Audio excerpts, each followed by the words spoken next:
Good morning, everybody. This is College Algebra. It's April the 4th.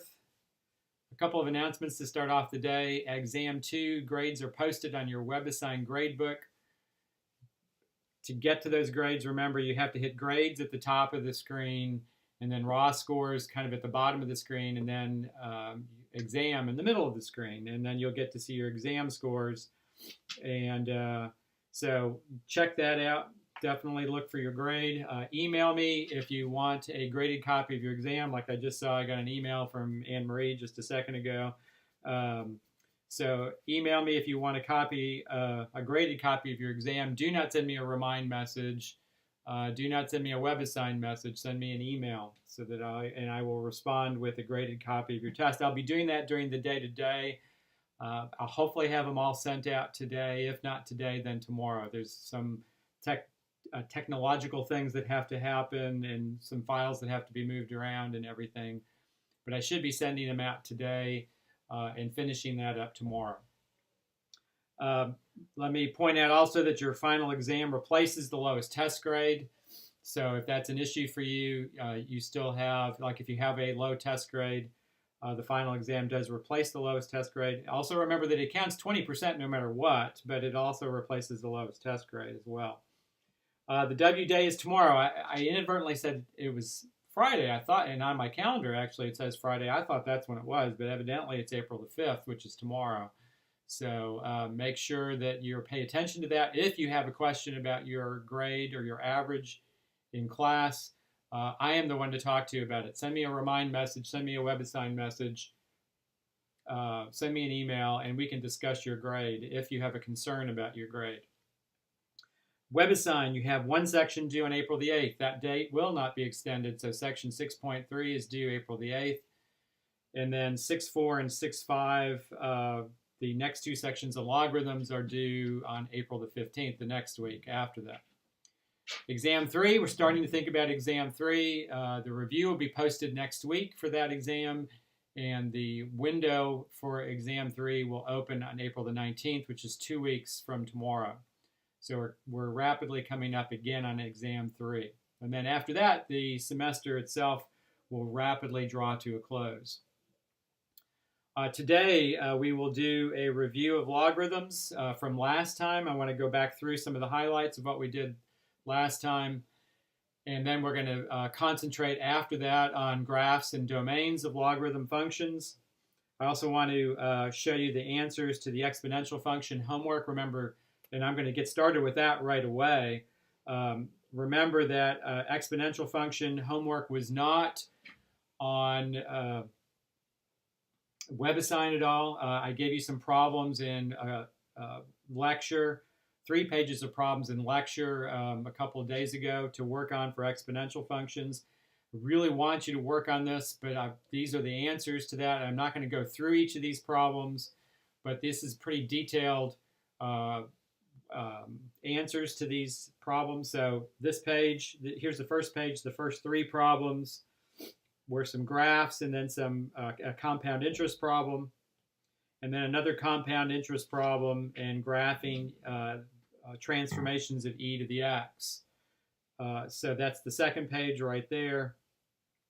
And then this is the third page right here. Remember these notes, what would be a good idea would be to go to this to the notes for this class and get these 3 pages and actually print them out so that you have the solutions to these problems. And this is a good review for your Exam 3 because these kinds of problems will all be on Exam 3. So these 10 problems are going to be something that you should look at. So I would get the blank copy of these problems from a couple of days ago, work on them, and then go back through these solutions right here. And make sure that you can do these 3 pages of problems, these 10 problems, okay? So, Cynthia, yes? Oh, sorry. So what is it? What were the 10 problems? I missed it. Well, these are 10 problems I assigned a few days ago. I don't remember. I think it was on March 28th notes. So if you go, this was on. For 6.1. Yes, yeah, it's exactly what it was. It was 6.1 and 6.2 homework. I gave you 3 pages of problems on exponential functions because I did not assign any WebAssign homework on that. And so these are the answers to those 3 pages. And these will be on the notes or something? Yeah, this will just be part of your notes that when I upload them, you can either watch the recorded lecture or you can just go to the static notes and find these 3 pages. They'll be the first 3 pages of the notes from today's class. So, okay. Yeah. So my point is these are all important on your exam, and this is a good review of this material for exam 3. These are the things I'm going to ask on exponential functions specifically. So that's why I want to make sure that you have these problems worked out and that you can do these kinds of problems. So, okay, everybody's all right with that? Okay. Then, all right, so we're going to get started with logarithms today, a review of logarithms from last time. And then, so we'll go over some highlights from last time, work some problems, and then we'll gradually morph into new material also. I know that as you go through the lecture on logarithms for the first time, it can be kind of overwhelming. And so I want to make sure that we kind of go back over that again. First of all, you need to be able to go back and forth between exponential form and logarithm form. So if you have exponential form, y equals b to the x, and remember this is what we've called exponential form right here.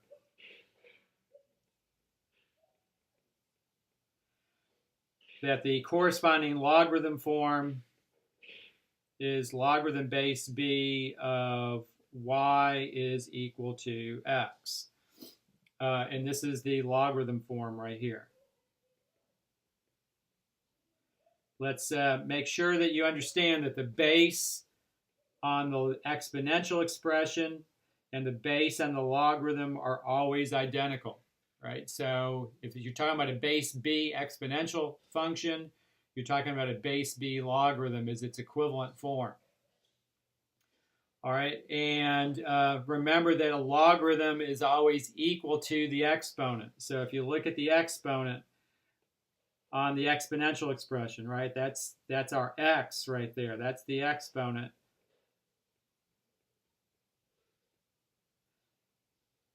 And notice that the logarithm is equal to the exponent, right? A logarithm is always equal to the exponent.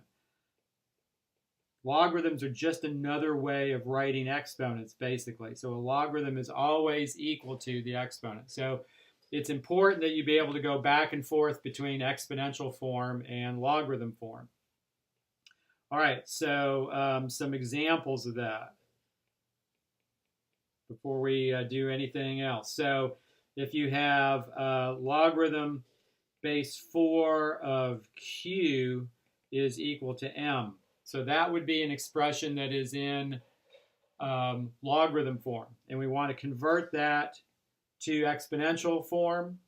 So in exponential form, first of all, the base on the logarithm and the base on the exponential expression are the same. Then the logarithm is equal to the exponent. So what's this logarithm equal to? It's equal to m. So m has got to be our exponent. So this is 4 to the m equals q, right? And that's our corresponding exponential form. All right, if you have logarithm base 16 of y equals x, that's our logarithm form. So to convert that, the bases are the same. So the base would be 16. The logarithm is equal to the exponent. So the exponent has got to be x, right? Because the logarithm on the left side there, that statement, the logarithm is equal to x. So x has got to be the exponent. And so this would be equal to y. All right. Logarithm base y of x is equal to negative 11. So bases are the same. So the base on the exponential expression's got to be y. The logarithm is equal to the exponent. So the logarithm is equal to negative 11. So negative 11 has to be the exponent. So you have y to the negative 11 is equal to x. And then finally, let's look at one last one right here. Log base y of 137 is equal to x. The bases are the same. So the base on the exponential expression has to be y. The logarithm is equal to the exponent. Logarithm is equal to x here. So this is going to be y to the x. X has got to be the exponent. Y to the x is equal to 137. All right, and so in all those problems, what do? We converted a logarithm form to an exponential form. All right, let's put a little dashed line there.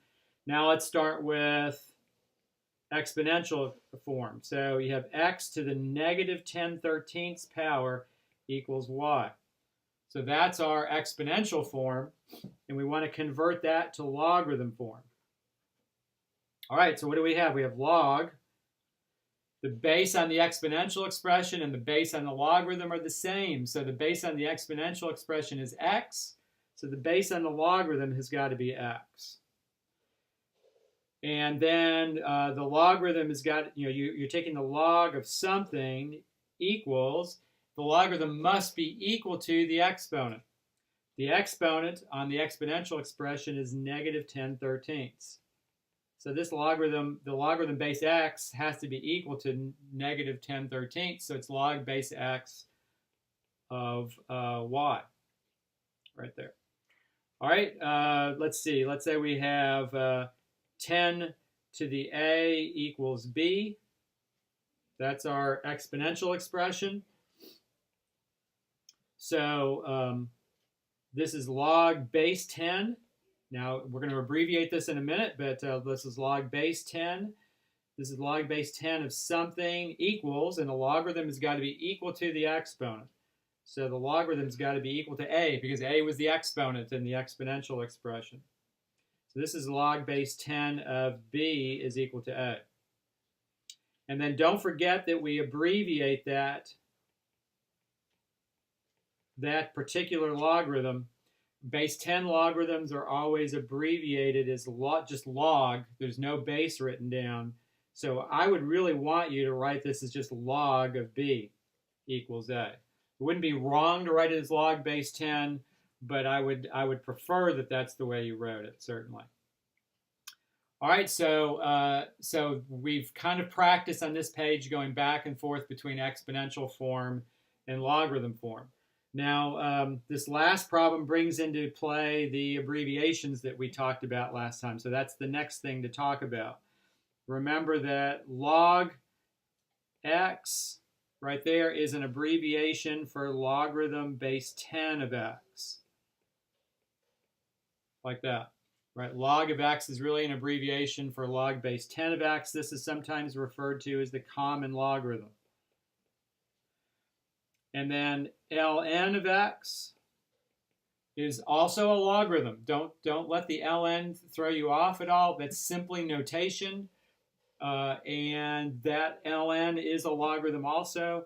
It's logarithm base e of x. And this is sometimes called the natural logarithm. All right, and so I would want you to be able to convert back and forth between exponential and log form with common logs and natural logs. So if you have, let's say, the log of 50, like that, log of 50, then, and you wanted to convert that to, and so let's say we have log of 50 equals x, and you want to convert that to exponential form, then the base on the logarithm is 10. If you want to rewrite it that way to help you convert, that's okay, right? That's what it really means. And so the exponential form would be 10 raised to the x power is equal to 50. All right. If you have the natural log of, let's say, 100, equals z. Natural log of 100 equals z. All right, so the natural log, if you're going to convert this to exponential form, And it helps you then rewrite this as log base e of 100. If you want to rewrite it that way first to help you with this, that's okay. So the exponential form here, the bases would be the same. So the exponential form would be e raised to the z power equals 100. All right, so that's taking logarithms, the common logarithm and the natural logarithm, and rewriting them in exponential form. So now let's go the other direction. So let's say we have 10 to the 3x minus 5 equals 75. 10 to the 3x minus 5 equals 75, and you want to rewrite that as a logarithm. So the base on the exponential expression is 10, so this is a common log. So this is the log of something, right? And it's got to be equal to the exponent. So this has got to be equal to 3x minus 5. So this is the log of 75 equals 3x minus 5. Right? 10 to the 3x minus 5 is equal to 75. So that's the logarithm form there. E to the 3z plus 4 equals, let's say, w. E to the 3z plus 4 equals w. All right, so that's an exponential form. So the logarithm form would be the natural log, because the base on the logarithm would have to be base e. So that means it's a natural logarithm. So it's the natural log of something equals, and it's got to be equal to the exponent, right? It's got to be equal to 3z plus 4. So this is the natural log of w equals 3z plus 4. And that would be our corresponding logarithm form there. All right, so I certainly want you to be familiar with going back and forth and being able to use common log abbreviations and natural log abbreviations. All right, so that's something you definitely need to be able to do. All right, and then calculating logarithms. So that's the next thing that we talked about last time. So let's go through and just calculate a, whoops.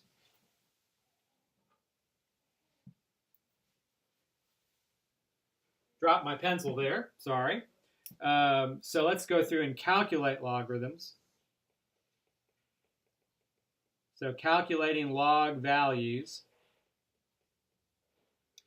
So this is a place where it's important to think about the exponential form and to also think about what a logarithm actually means in words also. I think that both of those would be a way of dealing with these kinds of expressions. So when you have logarithm base b of x, you know, one thing to think about is you could think about this as logarithm base b of x is equal to y, and then think about this in exponential form, that b to the y has got to be equal to x. Or you could think of this in words. You could think that logarithm base b of x is the power you raise b to get x. Right? In words, remember, it means the power you'd raise b to get x. So think about it one of those two ways if you're going to try to do some calculations with logarithms. So when I say calculations, so I'm talking about problems like this. And we were talking about this last time. So we're rehashing things that we did last time in lecture. So you had logarithm base 5 of 25. So in words, that's an easy way to think about this one. You get that this is the power you raise 5 to get 25, right? And so so if you think about it in words, it's power you raise 5 to get 25, right? So if you think about it that way, you get logarithm base 5 of 25 has got to be equal to 2. Or you could certainly think about it this way, that you could say logarithm base 5 of 25 is equal to y right? And you're trying to figure out what y is. And so what do? You write this in exponential form, 5 to the y equals 25, right? And so what would be a solution to that little equation there? Well, y would have to be equal to 2, right? And so either way, you're getting the logarithm base 5 of 25 is equal to 2. You're just kind of approaching it slightly differently. It's the same approach, really. You're just kind of thinking about it as far as the way you write it out a little bit differently. That's all. All right, so now I'm not going to certainly write all that out every time when I do a calculation, but that's the way we would think about these. So the next problem, we have log base 3 of 27. Log base 3 of 27. So in words, you could say that this is the power you raise 3 to get 27. So if you think about it in words, this has got to be equal to 3, right? 3 to the third power is equal to 27. You certainly could have thought about this in exponential form, that you could have said this is equal to y, and then that would give you 3 to the y equals 27, and then that would tell you that y had to be equal to 3. 3 to the third power is equal to 27. Excuse me. Logarithm base 4 of 1/16. So this one's maybe a little bit trickier. You're thinking about this as being the power you raise 4 to get 1/16, and maybe that's a little bit awkward to think about it that way. So if you write this out as equal to y, then this would be 4 to the y equals 1/16. And one way to approach this, by the way, if you're still not sure how to do that, you could say that this is definitely not the way we approached it last time, but you could say that 4 to the y was equal to 1 over 4 squared, because 16 is 4 squared. And then don't forget that the way to take a number and make it into a fraction is to make that exponent negative. So 1 over 4 squared is really 4 to the negative 2. And so if you look at this last statement right there, if you have 4 to the y equals 4 to the negative 2, well, what does y got to be equal to? It's got to be equal to negative 2. And so that's the value of that logarithm, is negative 2. Now, you might have been able to reason that directly. That's okay if you can do that. I don't have a problem with that at all. But if you have trouble with that kind of problem, then this is not a bad way to kind of think about how you do this kind of thing. All right, so if you do maybe a slightly more complicated version of that, so if you have a logarithm base, let's say 3/5 of 20, let's say 125 over 27. Okay, that's tricky, or it looks like it's tricky. So if you can't look at that and say, well, what's the power I raised 3/5 to get 125 over 27, which would be understandable that you would have trouble with that. And then let's just say that this is equal to y, and then let's write out the exponential form. So the exponential form would be 3/5 to the y equals 125 over 27. All right, and then 125 over 27, you could think of that as 5 to the third over 3 to the third, like that. And so if you're kind of looking at how this is going to work out, this would be, what do? You flip the two exponents, move them to the other part of the fraction, which makes the exponents negative. So this would be 3 to the negative 3 over 5 to the negative 3. All you do is move it to the other part of the fraction, and the exponent becomes negative. So you have 3/5 to the y equals 3/5 to the negative 3. And so what is y got to be equal to there? Y has got to be equal to negative 3. Right? And that's what the value of that logarithm is. It's equal to negative 3. And notice it makes sense because the exponent's negative 3. It means it flips it. So the 3/5 has got to be flipped to 5/3, and then you would cube it, and that's what gives you the 125 over 27. Now that's a little bit messy, so, or a little bit extreme, maybe I would say that. All right, so let's look at some other problems here. So if you have logarithm, we did talk about these properties last time. If you have logarithm base b of b, that's one that you ought to be able to reason based on how this is worded, that this is the power you raise b to get b. That's equal to 1, right? When the logarithm's base and the expression you're taking the log of are the same, you always get 1. And logarithm base b of 1 is always equal to 0. Log of 1 is always 0 because that's the power you raise b to get 1 would have to be 0. So these are important. I would say these are minor properties, but these are still things that you should definitely know. So in terms of the common logarithm and the natural logarithm, what do we have here? That the log of 10, remember when I write log there, that's understood to be base 10. So log of 10 is equal to 1, because that's the power you raise 10 to get 10. And the log of 1 would be equal to 0, because the power you raise 10 to get 1 is 0, right? Remember, that's base 10 logarithms right there. In terms of the natural log of e, that's the log base e of e, so that's the first property up there. That would have to be equal to 1. That's the power you raise e to get e. And then the natural log of 1 has got to be, remember, the log of 1, no matter what the base is always 0. So the natural log of 1 is 0. So those are some examples of those logarithms right there that I just wrote down, those properties of logarithms that I just wrote down. All right, so let's see. Let's see if there's anything else here that I want to be able to do. Okay, so on your test, on exam 3, it's very likely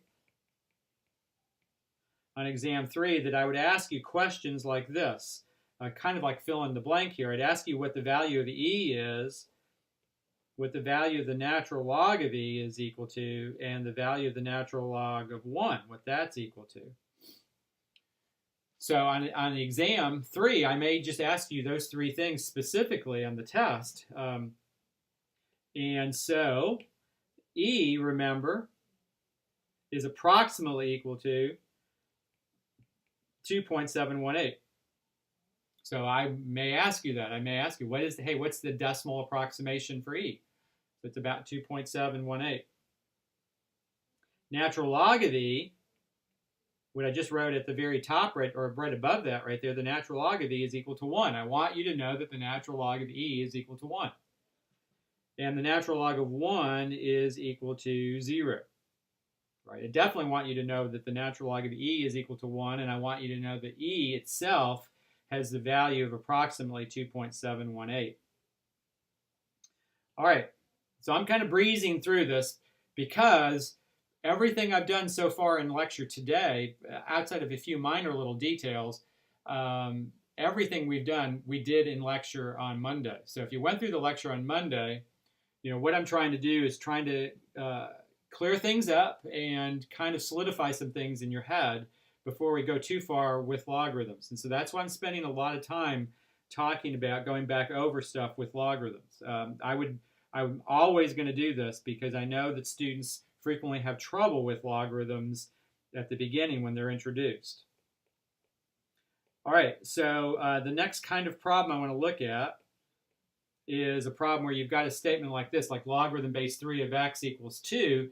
And let's say that the instructions say to find x, or maybe solve for x, possibly. So logarithm base 3 of x is equal to 2. This is simply a matter of taking a log form and writing it in exponential form. So this is just practice with that skill. So this is 3 to the second power equals x. right? That's how easy that is to solve. And so this is just x equals 9, right? Because 3 squared is 9. Easy problem to solve. All right, logarithm base 5 of x is equal to 2. Like that. Easy problem to solve. This in exponential form, this would be 5 to the second equals x. And so x is 25, like that. Log of x equals 3. So remember that log x equals 3. The base on that logarithm is base 10. So this in exponential form would be 10 to the third power equals x. So 10 to the third power is just 10 times 10 times 10. Please don't tell me that that's 30, because it's not. X is 1,000, right? 10 times 10 times 10 just means you have a 1 followed by 3 zeros. All right, and then the natural log of x is equal to 2. If you're going to solve that for x in exponential form, remember that the base on this logarithm is base e.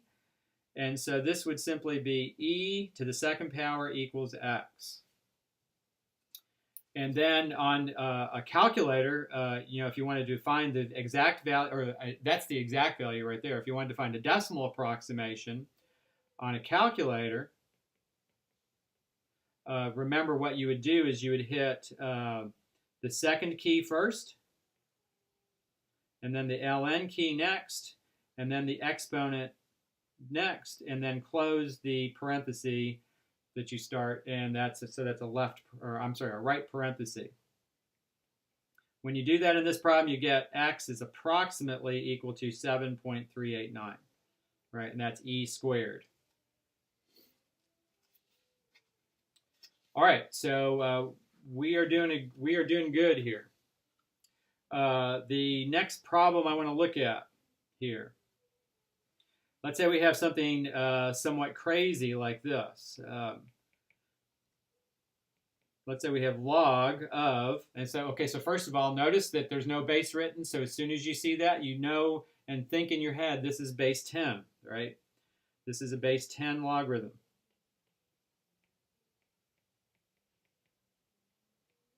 So this is log of 100 to the 8th power. Yuck. The base 10 logarithm is log of 100 to the 8th power. Now, what would make sense to do here is to think about that 100 to the 8th power, and think of it not as a power of 100, but to think about it as a power of 10. Thinking about it as a power of 10 will help significantly because this is a base 10 logarithm. So watch how this would work. 100 is 10 to the second power, right? And that's to the 8th. And so then the rule of exponents there is that you multiply the exponent. So this is 10 to the 16th power, like that. So this is log of 10 to the 16th. And now don't forget what this is. This is a base 10 logarithm, right? So this is the power you raise 10 to get 10 to the 16th power, right? That's what you're talking about there. If you want to write that out, you could certainly think about it this way, that this is log of 10 to the 16th equals y, and that means that 10 to the y has got to be equal to 10 to the 16th. What's this got to be equal to? It's got to be equal to 16, right there. Now, this last little statement right here is an example of something that we talked about last time also, called inverse cancellation. And so this is the last kind of thing to visit before we move into some new material here. But remember that exponential and logarithm functions are inverses. So if you have an exponential function, and that gives you inverse cancellation, which is what that last problem really was an example of. If you have an exponential function and you have a logarithm function,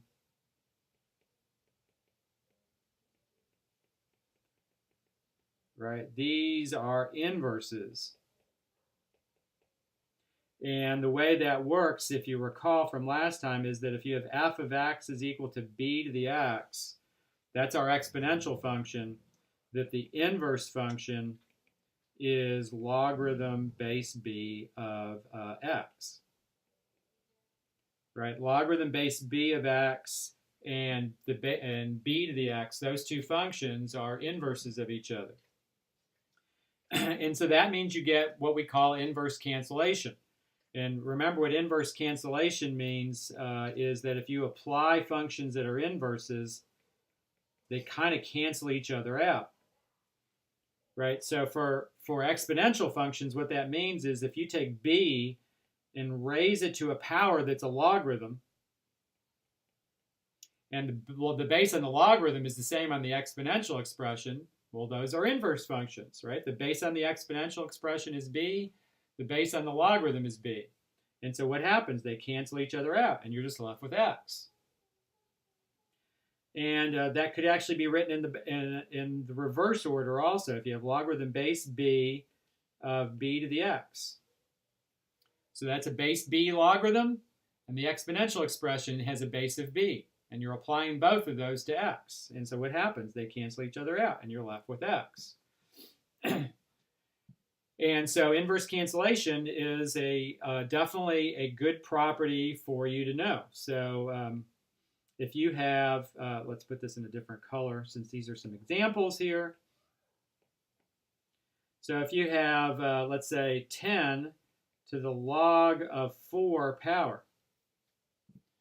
All right, so you got two things going on there. You've got an exponential expression and you got a logarithm. Look at the exponential expression. The base on that is 10. The base on the log is 10. They're the same. They cancel each other out. This is inverse cancellation. This is equal to 4. Right? The base 10 logarithm and the base 10 exponential expression are applied to the number 4. They cancel each other out. If you have log of 10 to the 17th power, like that. What's the base on the logarithm there? It's not written down, so the base is understood to be 10. Then you also have inside there an exponential function, 10 to the, or an exponential expression. It's 10 to the 17th. Its base is also 10. So what do you got? You've got an exponential function whose base is 10. You've got a logarithm whose base is 10. You're applying those to the number 17. That's got to be 17, right? They have to cancel each other out because of the fact that these are inverse functions. And so the log of 10 to the 17th would be equal to 17, like that. If you have e to the natural log of 2x minus 5 power, right? So that's, first of all, an exponential expression because you have something raised to a power. The base on that is e. The base on the logarithm, because that's a natural log, the base on the logarithm is e. They're the same. So they're inverses of each other. And so they cancel each other out, right? You're applying both of those to this number 2x minus 5. And so those cancel each other out. And so you get 2x minus 5 as the answer there. All right. And then finally, if you have the natural log, let's say, of e to the 1/2 power. Natural log of e to the 1/2 power. All right, so that's a logarithm whose base is e. And you have an exponential expression. You have something raised to a power. The base there is e. Those are inverses of each other. They cancel each other out. Those are both being applied to the number 1/2. And so you're just left with the number 1/2. So inverse cancellation is definitely something to keep in mind here when you're talking about functions that are inverses or exponential logarithm functions and how they cancel each other out. That's a really good thing to know. And that's a good place to finish our little review of what we did last time, because now what we want to do is kind of bridge into talking about domains of exponential functions and graphs of exponential functions, and this stuff about inverses is important for us as we do that. So we're talking about logarithm functions. That's our main goal here. Logarithm functions, and in particular domains and graphs. And the way we're going to kind of deal with this is use the fact that logarithm functions are inverses of exponential functions, and then we can use that to our advantage here. So if you think about the exponential function 2 to the x, right, its inverse is logarithm base 2 of x, right? The base 2 logarithm is the inverse of 2 to the x. So let's think about the graph of 2 to the x, which we've done before by just plotting points.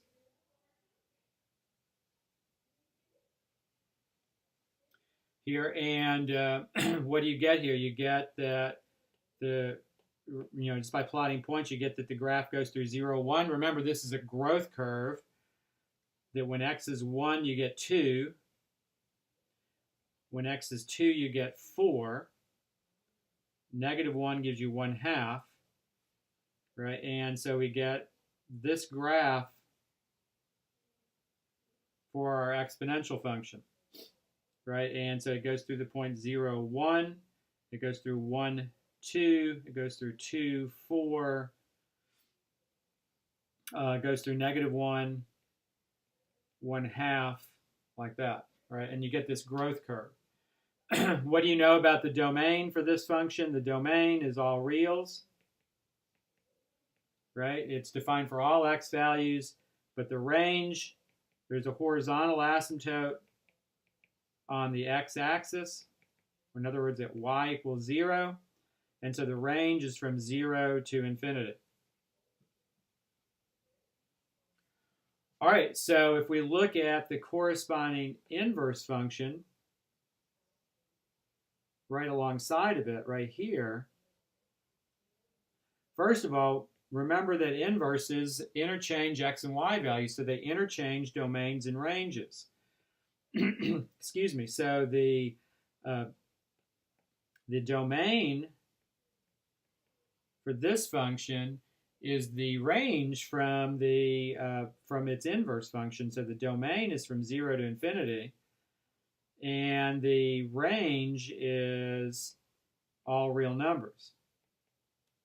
And whereas the exponential function had a horizontal asymptote on the x-axis, the logarithm function has a vertical asymptote on the y-axis. Everything flips around, right?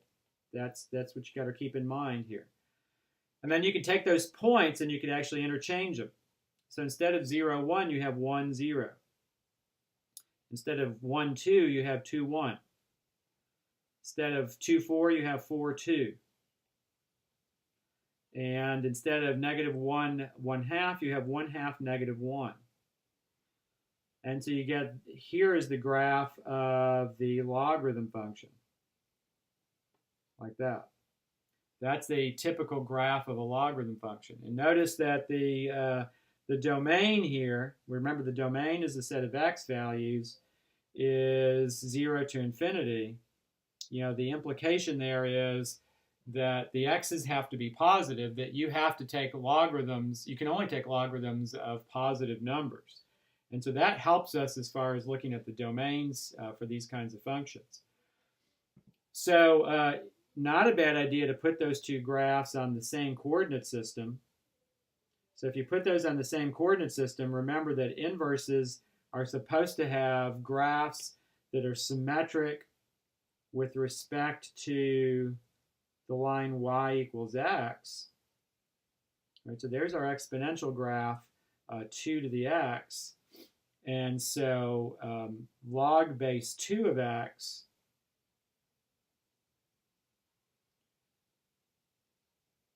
has a graph like this. And notice, so that's log base 2 of x right there. And notice that these graphs have symmetry around the line y equals x. Right, if you look at this line right there, that you get a symmetry around that line. So that's helpful to definitely to know that. All right, so let's let's talk about domains of logarithm functions just in general here. based on what we just talked about. So domains of logarithm functions.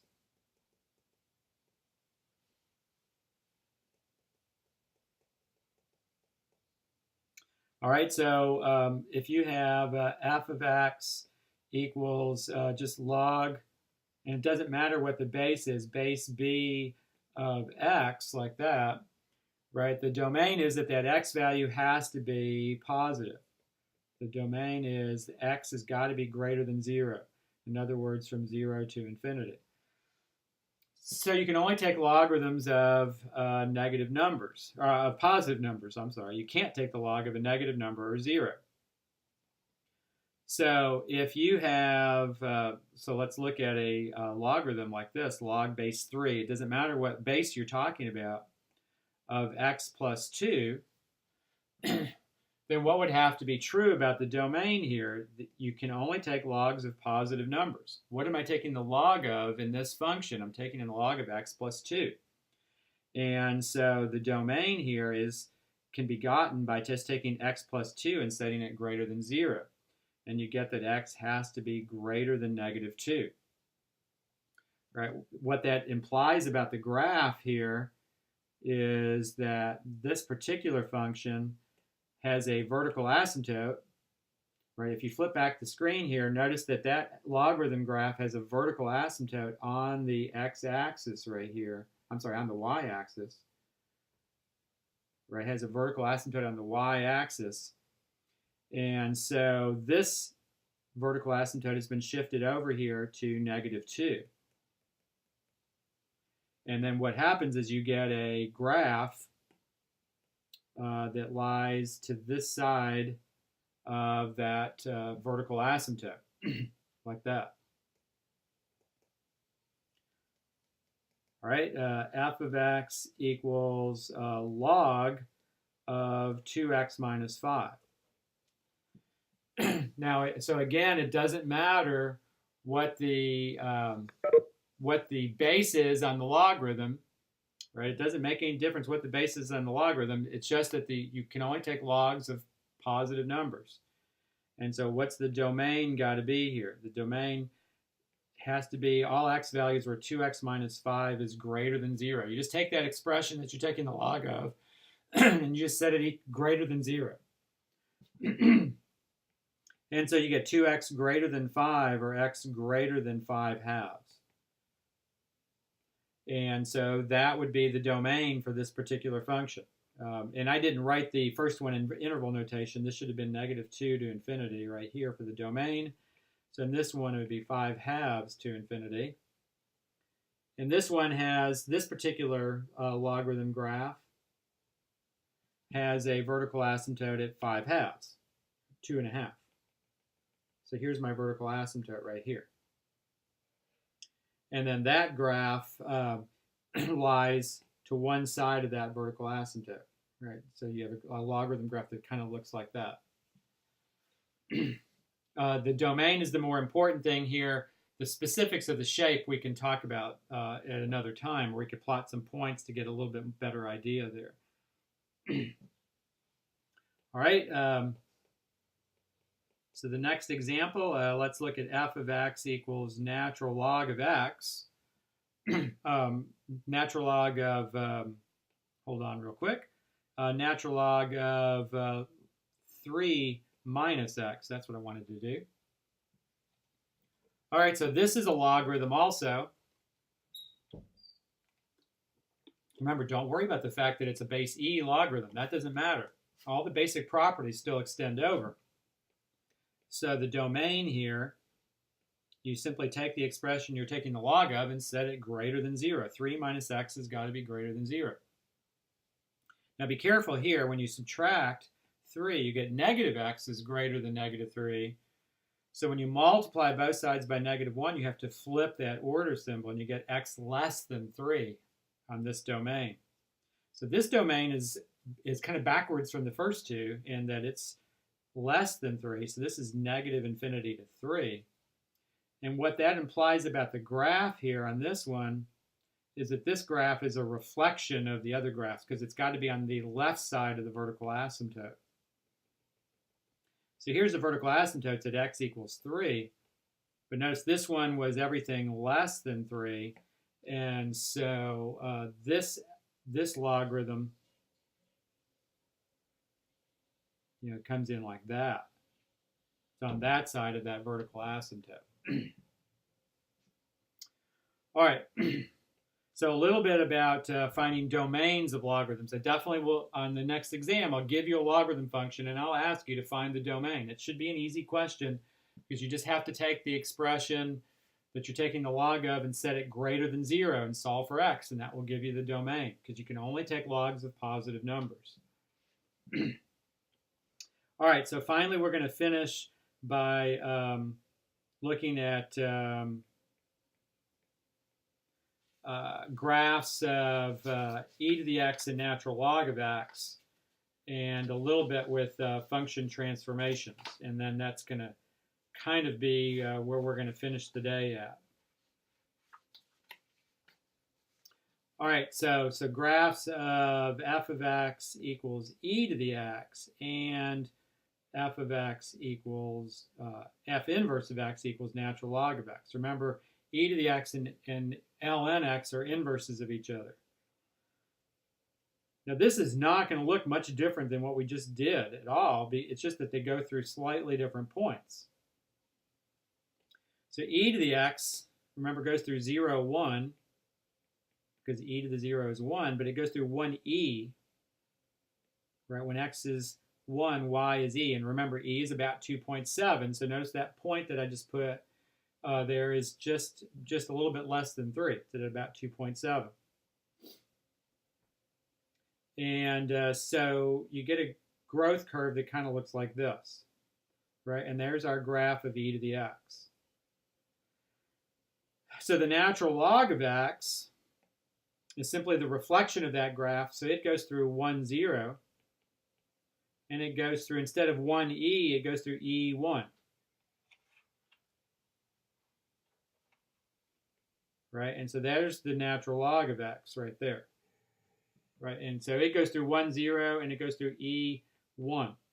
Goes through those 2 points. So it certainly would like you to be able to just graph very simple transformations of natural log of x. I'm definitely not going to go crazy on that at all, but a few basic transformations would be helpful that you are able to do that. So first of all, if you look at f of x equals negative natural log of x, remember that when you stick a negative sign in front of a function, and most of you are getting this fairly well on the last test, this means reflect around the x-axis. And so you take the logarithm graph. It'd be helpful if I drew a nice coordinate system here. All right, so here's our logarithm graph, and I would put this one kind of, draw this lightly here. Right, notice it goes through our 2 key points at 1, 0 and at E1.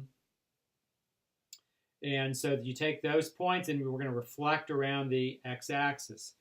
And so the actual reflected graph is that graph but flipped upside down, and so it's this graph right here.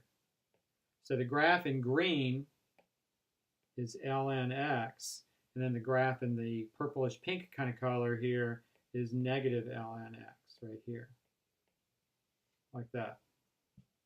Right, that's a reflection around the x-axis. All right, really just a couple more of those, and then we'll be done for the day for what we want to do.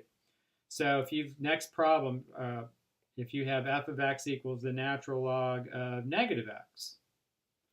Now remember, when you stick a negative sign in front of the x, as opposed to the function, like at the last problem, this is reflection, but it's a reflection around the y-axis. All right, so if we're going to reflect this around the y-axis, so let's go ahead and put in our original function here. It goes through 1, 0, and E1, like that. So here's ln x right here. And so ln of negative x, you reflect around the y-axis. And so this graph goes through these two key points instead of, and look what's going on here. Notice this is at 1, 0. And so our new graph is going to go through negative 1, 0. What do? You change the sign of the x value. And so that graph, right, looks like that. And notice that's our reflection around the y-axis like that. All right. And let's see, if we have f of x equals the natural log of x minus 4. So that's one where the domain certainly is going to be of concern to us in this problem. And not a bad idea to think about the domain, that x minus 4 has got to be greater than 0. So x has got to be greater than 4. And we also know that x minus 4, these two things kind of fit together, that x minus 4 actually is a shift to the right 4 units. So that's helpful to think about that as well when you're dealing with this problem. So here's our natural log of x. I'm going to always put this basic graph in first. So here's natural log of x. Looks like this. And so our new graph, we've got a domain there that's x greater than 4. So this vertical asymptote has been shifted over here to x equals 4.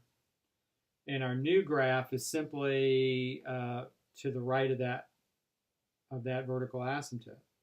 Everything gets shifted over 4 points, and here's our new graph like this.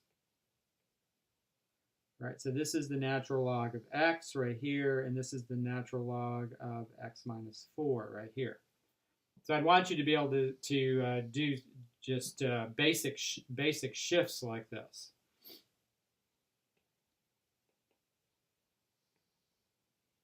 F of x equals the natural log of, let's say, 4x plus 7. Natural log of 4x plus 7. So the domain is something you should be concerned about here. You would take 4x plus 7 and set it greater than 0.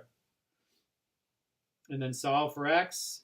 You get 4x greater than negative 7 or x greater than negative 7/4. In interval notation, this would be from negative 7/4 to infinity, like that. So in this graph, let's see, we've got a shift. And also, that what we're really doing here is we're shifting the graph back to negative 7/4. Or back to the left, negative 7/4. So negative 7/4 is negative 1 3/4. So you get this vertical asymptote here at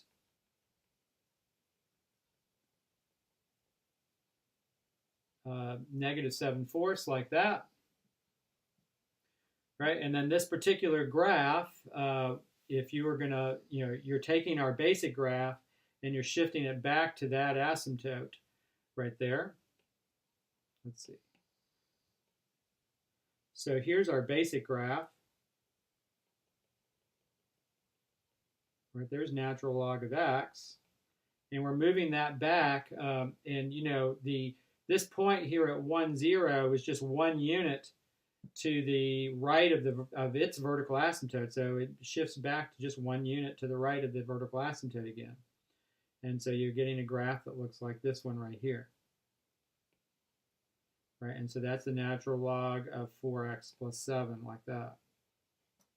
I've shifted back to that vertical asymptote.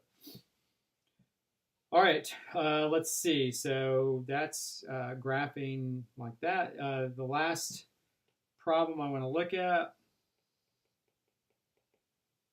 if you have f of x is the natural log of x minus 3. Now notice that's not the same thing as x minus 3, like that. So make sure you don't confuse those. If you have f of x equals ln of x minus 3, like that, that's a shift right. But our problem here, this one is a shift down. Right, so make sure that you don't get those two confused. I sometimes see students get those confused. So here's our basic graph. Goes through 1, 0, and E1. All you're doing is taking that graph and literally shifting it down 3 units. So you're literally just counting down 3 units like this, and here's our new graph. Whoops, I'm gonna make this one solid. Right, and so here's the natural log of x right here. Here's the natural log of x minus 3, like that. And notice it's just a shift down 3 units. So the vertical asymptote in this case doesn't move at all for this particular function. All right, so that's a quick look at some graphing there. I'm not going to go into too great a detail on graphing, but that's definitely probably the way to go on that problem. Now, if you want to do some textbook homework, I think this is not a bad thing to do, is to look at some textbook practice here. Section 6.3, page 497, 6 through 39 odd, and then 43, 47, 51, and 53. And then section 6.4, page 513, 7 through 15 odd. That's good textbook practice. We are now basically through section 6.4 of your book, and so what we're going to be doing next week. So next week, on Monday, we're going to be looking at properties of logarithms, and I'm talking about properties that we have not encountered yet, properties of logs, and then we're going to start solving equations with logarithms, or using logarithms.